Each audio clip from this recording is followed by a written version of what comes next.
درود رفقا، امروز قراره یکی از خاص‌ترین و متفاوت‌ترین طعم‌های مراکشی رو ببینید. پلوی سرشار از عطر ادویه، رنگ و اصالت، غذایی که در هر مرحله زیبایی و جذابیتش بیشتر میشه. اگر با آشپزی‌های خاص و طعم‌های متفاوت علاقه دارین، این ویدیو رو از دست ندین.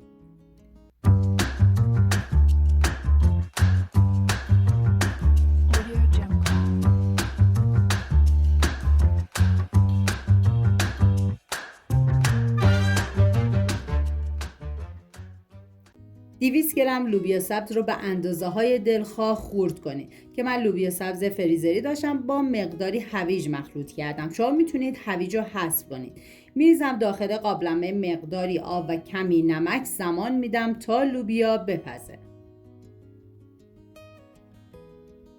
4 عدد پیاز رو به صورت نگینی ریز خورد میکنم. این غذا برای 4 نفر در نظر گرفته شده. شما بر اساس تعداد نفرات مواد رو کم یا زیاد کنید. داخل تاب مقداری کره میریزم. بعد از داغ شدن پیاز ریز شده رو میریزم، هم میزنم، زمان میدم تا پیاز سرخ بشه.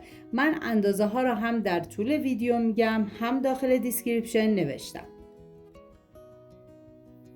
تو این فاصله تا پیاز سرخ میشه میریم سراغ مرغ. نیاز به 400 گرم سینه مرغ داریم که طبق ویدیو خورد کنید.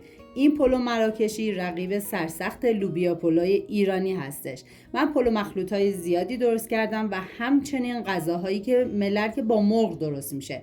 لینکشو داخل دیسکریپشن گذاشتم، دوست داشتید ببینید، درست کنید و از خوردنش لذت ببرید.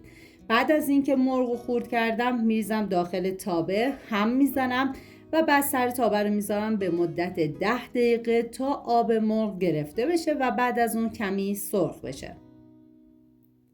2 عدد گوجه فرنگی رو طبق ویدیو خورد کنید. چیزی که این غذا رو متفاوت میکنه عمق طعم و عطر بی‌نظیرشه. هم ظاهرش چشمگیره، امکان نداره بعد از یک بار امتحان کردن دوباره هوس نکنید.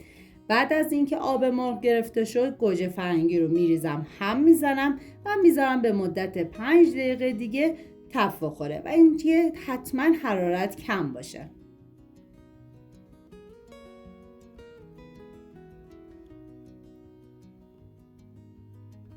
نوبت اضافه کردن ادویه هست، شامل نمک، ادویه کاری، پودر تخم گشنیز، فلفل سیاه و زردچوبه. هم میزنم میذارم ادویه ها تف بخورن، عطر ادویه ها آزاد بشه. نیاز به 200 گرم قارچ داریم که طبق ویدیو خورد کنید. ببینید مقدار و اندازه قارچ توی این غذا کاملا اختیاریه. شما میتونید مقداری کمتر یا بیشتری استفاده کنید. بعد از خورد کردن به بقیه مواد اضافه میکنم، هم میزنم و بعد میذارم به مدت 10 دقیقه آب قارچ کاملا گرفته بشه. نیاز به فلفل دلمه‌ای رنگی داریم که من نصف زرد و نصف قرمز استفاده کردم و به صورت نگینی خورد میکنم.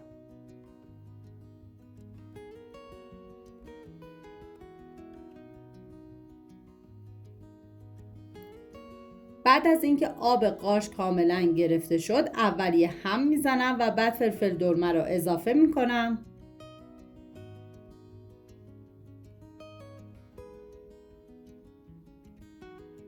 واقعا یکی از خوشمزه ترین پلو مخلوطایی بود که من تا به امروز درست کردم. و ما نیاز به ذرت داریم که من از 1 لیوان استفاده کردم. مقدار و اندازه ذرت هم توی این غذا کاملا اختیاریه. شما میتونید مقدار کمتر یا بیشتری استفاده کنید. هم میزنم تا همه مواد با هم دیگه مخلوط بشن و لوبیا سبزم که گذاشتیم پخت تو همین مرحله به بقیه مواد اضافه میکنم، هم میزنم و میذارم به مدت 5 دقیقه دیگه این غذا بپزه، کاملا مواد سرخ بشه.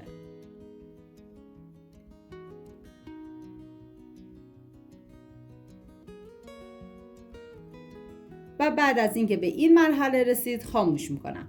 داخل قابلمه مقداری آب ریختم. بعد از به جوش اومدن برنج رو میریزم. همیشه گفتم برای انواع پلوهای مخلوط و تحجیم برنج رو باید کمی زنده تر آبکش کنید. برنج آبکشی میکنم. داخل قابلمه مقداری روغن میریزم و بعد از تدیگ سیب زمینی استفاده میکنم که شما تدیگ مورد نظرتون هر چی که هست بذارید. لایه اول برنج میریزم و لایه بعدی از مواد گوشتی. این کار رو تکرار میکنم تا لایه آخر برنج باشه و بعد میذارم به مدت 1 ساعت و 15 دقیقه دم بکشه. امیدوارم از تماشای این غذای خاص مراکشی لذت برده باشیم و از عطر و رنگ فوق‌العاده‌اش انرژی گرفته باشید. اگر این ویدیو رو دوست داشتید کانال رو سابسکرایب کنید و نظرات قشنگتون هم برام بنویسید. ممنون که تا پایان ویدیو همراه من بودید. تا ویدیوی بعدی مراقب خودتون و خوبی هاتون باشید. تا درودی دیگر، بدرود.